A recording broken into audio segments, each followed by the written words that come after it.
សួស្តីបងប្អូនទាំងអស់គ្នាថ្ងៃនេះadmin មកទៀតហើយគឺថាមកបន្លាយបងប្អូនទាំងអស់គ្នាទាំងយប់ទៀតហើយ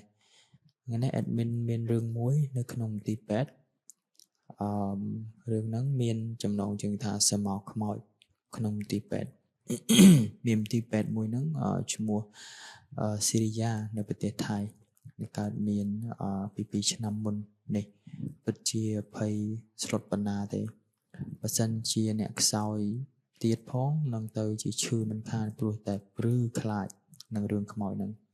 តើហេតុយ៉ាងណាខ្លះដែលបណ្ដាលឲ្យមន្ទីរពេទ្យមានខ្មោចលងបែបនេះនៅកាសែត The Nation ម្នាក់ចាត់ទុកថាជនបេះដូងដែកបានប្រថុយប្រឋានចុះស៊ើបរឿងខ្មោចនេះដល់មន្ទីរពេទ្យដោយផ្ទាល់នៅមន្ទីរពេទ្យនោះភ្លើងអគ្គិសនីឧស្សាហ៍ដាច់ណាស់ដោយសារតែហ្វូងកណ្ដុរកាត់បំផ្លាញភាពងងឹតគឺជាចំណូលចិត្តរបស់ពួកខ្មោចព្រាយបិសាចនឹងតែម្ដងនៅពេលសួរថាតើមានព្រលឹងខ្មោចវិលវល់នៅមន្ទីរពេទ្យនេះមែនឬមនុស្សតិចណាស់ដែលគ្មានចម្លើយសូម្បីតែផ្នែកវិទ្យាសាស្ត្របច្ចេកទេសខាងប៉ូលីសព្រមទាំងក៏គ្មានពាក្យនឹងនិយាយដែរចំពោះប្រជាជនធម្មតាយ៉ាងមិនដែរយល់ល្អក៏បីនៅស្ងៀមល្អជាងមិនត្រូវលោលេងនឹងការភ័យខ្លាចឡើយជាបណ្ឌិតម្នាក់ឈ្មោះសាបាជាសាស្ត្រាចារ្យនៅសាលាបច្ចេកទេសពេទ្យទើបហ៊ានឆ្លើយថាមានសាបាធ្វើការនៅមន្ទីរពេទ្យស៊ីរីយ៉ានេះខាងផ្នែកវះកាត់និងផ្នែកលំកល់សពកន្លងមកមន្ទីរពេទ្យបានលំកល់សាកសពជាច្រើនមានទាំងសាកសពឃាតករមានទាំងសាកសពអ្នកស្លូតត្រង់សាបាបានឲ្យដឹងថាមន្ទីរពេទ្យនេះធ្លាប់លំកល់សាកសពអ ுக ្រិតជនស៊ីសាច់មនុស្សឈ្មោះស៊ីអ៊ុយកាលពីឆ្នាំ1960បន្ទប់ធ្វើការរបស់សាបាចង្អៀតហើយមានពន្លឺព្រិលៗជះពីអំពូលភ្លើងកញ្ចក់ដែលព្យួរនៅលើក្បាលប៉ុណ្ណោះផ្ទៃមុខរបស់លោកស្ថិតនៅពន្លឺស្ទង់ដូច្នេះមើលទៅមិនខុសអ្វីពីសាកសពឡើយសាបាបានអះអាងជានិច្ចថាអ្វីដែលគាត់និយាយសុទ្ធតែជាការពិតគាត់បាននិទានរឿងនោះដោយទឹកមុខម៉ឺងម៉ាត់គួរឲ្យជឿជាក់ថាមានយប់មួយពេលខ្ញុំកំពុងតែឈរនៅអគារមួយទល់មុខនឹងអគារវះកាត់ខ្ញុំបានឃើញស្ត្រីម្នាក់ស្លៀកពាក់ជាឈុតប្រពៃណីពានាកន្សែងសពាក់ក្រវិលសក់ក្រងយ៉ាងស្អាតនាងបានអង្គុយចុះហើយសម្លឹងមកខ្ញុំបន្ទាប់មកស្រាប់តែរូបនាងរលាយខ្សលបាត់ទៅដូចជាផ្សែងអញ្ចឹង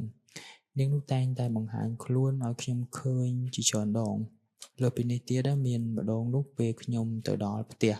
ទៅហើយទើបដឹងថាខ្ញុំភ្លេចសៀវភៅនៅជាន់ទី2នៃអគារវះកាត់ដូចជាចម្លែកដល់ខ្ញុំក៏បកមកមន្ទីរពេទ្យវិញនៅយប់នោះតែម្ដងពេលដែលខ្ញុំចូលទៅក្នុងបន្ទប់ផុតស្រាប់តែទ្វារបន្ទប់បិទលាន់ឬក្រាំងពីក្រោយខ្នងខ្ញុំពេលនោះគ្មានខ្យល់សោះដូច្នេះទ្វារនេះវាពុំអាចនឹងធ្វើសកម្មភាពបានទេខ្ញុំនឹកគិតភ្លាមថាមានគេចង់លោលេងនឹងខ្ញុំហើយខ្ញុំក៏កញ្ឆក់យកសៀវភៅ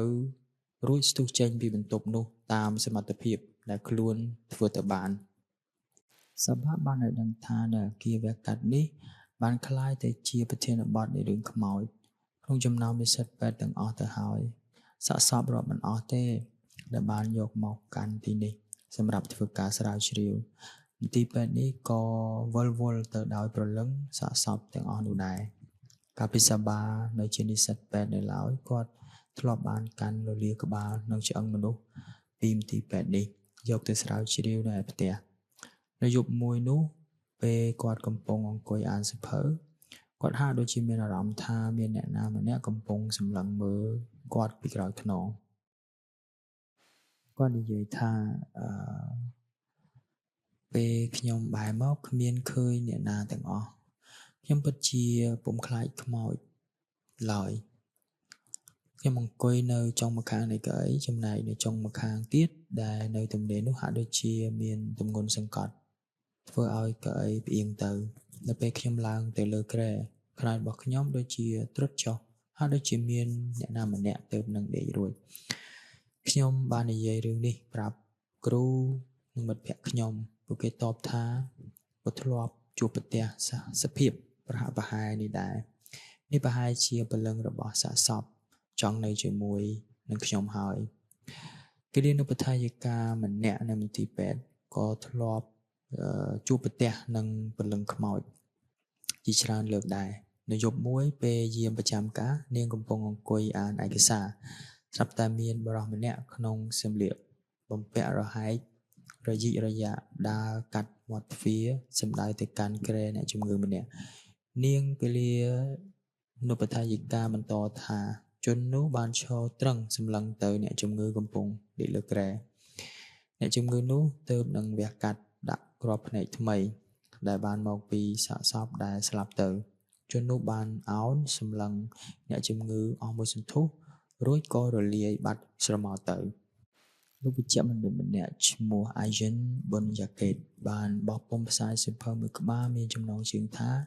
រឿងពិតពិបាកនឹងជឿដែលលោកសរសេររំលឹកឡើងវិញកាលពីឆ្នាំ1961ចំនួនលោកជានិស្សិតកំពុងតាមរៀននៅមន្ទីរពេទ្យស៊ីរីយ៉ានេះលោកតែងតែត្រូវរងទុក្ខទោមនិញដោយសារតែស្រមោលខ្មោចនេះខ្មោចបានរំខានលោករហូតដល់គៀបសង្កត់ដល់អារម្មណ៍លោកយ៉ាងខ្លាំងក្លាបំណុះសោតលោកមានគំនិតចង់ធ្វើអត្តឃាតដើម្បីឲ្យបានរួចផុតពីព្រលឹងខ្មោចនេះទៀតផងមានយប់មួយពេលលោកដឹងខ្លួនឡើងស្រាប់តែឃើញស្រមោលនោះម្នាក់ឈរនៅក្បែរគ្រែលោកដេកតាំងពីពេលណាមិនដឹងលោកស្រែកឡើងអ្នកណានឹងការពិតគ្មានអ្នកណានៅក្បែរនោះក្រៅពីប្រពន្ធរបស់លោកនិងគិលានុបដ្ឋាយិកាឡើយក្រោយមកលោកបែរជាឃើញក្មេងស្រីម្នាក់មានធំបានមកក្បែរលោកនិងនិយាយមកកាន់លោកដើម្បីអះអាងចំពោះប្រការនេះលោកវិជ្ជបណ្ឌិតម្នាក់ទៀតបានសំណូមពរឲ្យប្រពន្ធលោកប៊ុនយ៉ាកេតនិយាយឡើងវិញរឿងនោះក្មេងស្រីមានធំនោះបាននិយាយមកកាន់លោកប៊ុនយ៉ាកេតថានាងស្លាប់ដោយសាររោគធាត់នៅបន្ទប់នេះកាលពី2ឆ្នាំមុនក្មេងស្រីនោះនិយាយថាខ្ញុំនៅមានមិត្តអ្នកទៀតក៏ស្លាប់នៅទីនេះកាលពីឆ្នាំទៅដែរថ្មីនេះវិជ្ជបណ្ឌិតប៊ុនយ៉ាកេតបានធ្វើឲ្យមនុស្សរាល់គ្នាភ័យខ្លាចញាប់ញ័រអំពីរឿងខ្មោចលងនេះដោយមានភស្តុតាងគ្រប់គ្រាន់រឿងនោះចាប់ផ្ដើមពីការស្លាប់របស់យុវតីម្នាក់កាលពីជំនាន់ស្ដេចរាមាទី3នៅទន្លេចៅផាយ៉ានាងយុវតីនោះភឹម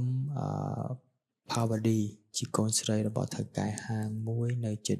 វត្តចែបស៊ីរិននាងត្រូវស្លាប់នៅអគារវះកាត់ក្នុងមន្ទីរពេទ្យស៊ីរីយ៉ានេះកាលពីឆ្នាំ1960ក្រោយពេលស្លាប់នាងបានទៅបញ្ជូលសពឲ្យឪពុកលើកផ្លូវមួយនៅវត្តវ៉ាខុតដោយយកឈ្មោះនាងដាក់ឲ្យផ្លូវនោះ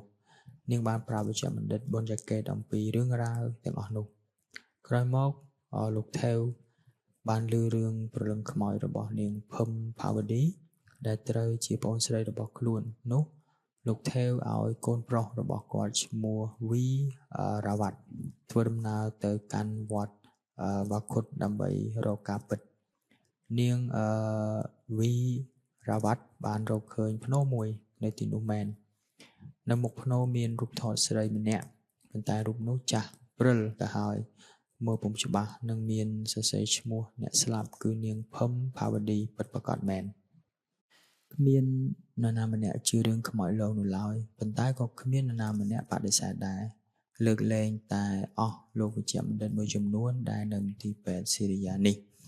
នឹងត្រូវស្រមោលខ្មោចបង្ហាញខ្លួននៅចំពោះមុខទើបជឿជាក់ថាមានព្រលឹងខ្មោចមែនគេបានដឹងថាប៉ូលីសដោយមានការចូលរួមពីវិជ្ជបណ្ឌិត